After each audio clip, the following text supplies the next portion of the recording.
Sir MP అభ్యర్థిగా తొలిసారి కాకినాడలో అడుగుపెట్టారు. ఎలా ఫీల్ అవుతున్నారు? తొలిసారిగా ఎంపీ అభ్యర్థిగా పెట్టాను తప్ప నేను ఆల్రెడీ పిఠాపురం ఇన్ఛార్జిగా ఇక్కడే నాకు ఇన్ఛార్జ్ ఇచ్చిన మొదటి రోజు నుంచి నేను ప్రజల మధ్యలోనే ఉన్నాను. అలాగే ప్రతిరోజు కాకినాడ నుంచే పిఠాపురం వెళ్ళేటోడిని. అలాగే పిఠాపురం ప్రజల్లో కూడా ఎంతో జనసేన పార్టీ ఆదరణ పొంది ప్రతి గ్రామంలోని స్థానిక నాయకత్వాన్ని బలపరిచి పార్టీని బలపరిచి పిఠాపురాన్ని అధినాయకుడు పోటీ చేస్తారనగానే 1,00,000 మెజారిటీ అనేది కన్ఫామ్ అయిపోయింది. ఎవరో ఎక్కడి నుంచి కడప నుంచి వచ్చినా కాకినాడ నుంచి వచ్చినా పిఠాపురంలో చేసేదంటూ ఏమీ లేదు. ఇంకా అక్కడ 1,00,000 మెజారిటీ 1,00,000 పైన ఎంత వస్తుందనే దానిపైన మేము ఫోకస్ చేస్తూ ఉన్నాం.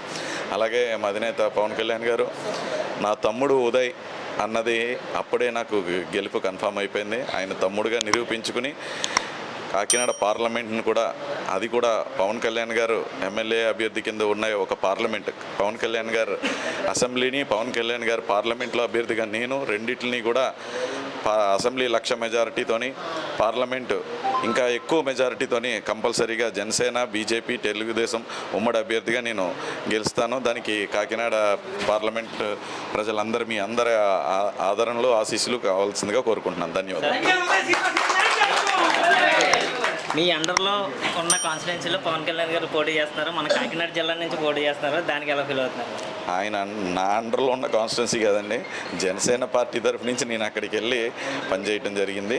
అండ్ అలాగే ఎప్పుడు మొత్తం స్టేట్ అంతా కూడా జనసేన పార్టీ అధినేత పవన్ కళ్యాణ్ గారు ఆయన అండర్లోనే మేము అందరం పనిచేస్తాం.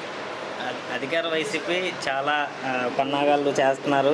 చాలామంది పెద్ద వాళ్ళని దింపుతున్నారు పిఠాపురం గెలుపు కోసం అని చెప్పేసి చాలా న్యూస్లు బయటకు వచ్చాయి. దాని గురించి మీరు అలాగా ఎదుర్కొంటారు? వాళ్ళందరూ దింపిన తర్వాత మీరు ఈరోజు వెళ్ళి ఇంటర్వ్యూ చేయండి. చీఎన్ తిడుతున్నారు, తిట్టకపోతే చూడండి. మీరు 100 మంది శాంపిల్సా, 1000 మంది శాంపిల్సా, 10,000 మంది శాంపిల్సా మీరు తీసుకుంటే మీకే అర్థమవుతుంది ఎంత పెద్దోళ్ళు వచ్చినా, ఎక్కడ పెద్దోళ్ళు, ఎవరికి పెద్దోళ్ళు. డబ్బులు అడ్డగోలుగా అక్రమంగా సంపాదించేస్తే పెద్దోళ్ళ కాదు కదా.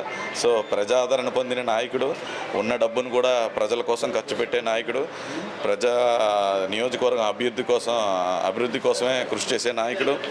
అలాగే పిఠాపురాన్ని మొత్తం 175 నియోజకవర్గాల్లోనే మోడల్ నియోజకవర్గంగా తీర్చిదిద్దుతానని మాట ఇచ్చిన నాయకుడు మా పవన్ కళ్యాణ్ గారిని. ఎవరు ఎంతమంది కడప నుంచి వచ్చినా ఎక్కడి నుంచి వచ్చినా సరే ఇక్కడ చేసేది ఏమీ లేదు.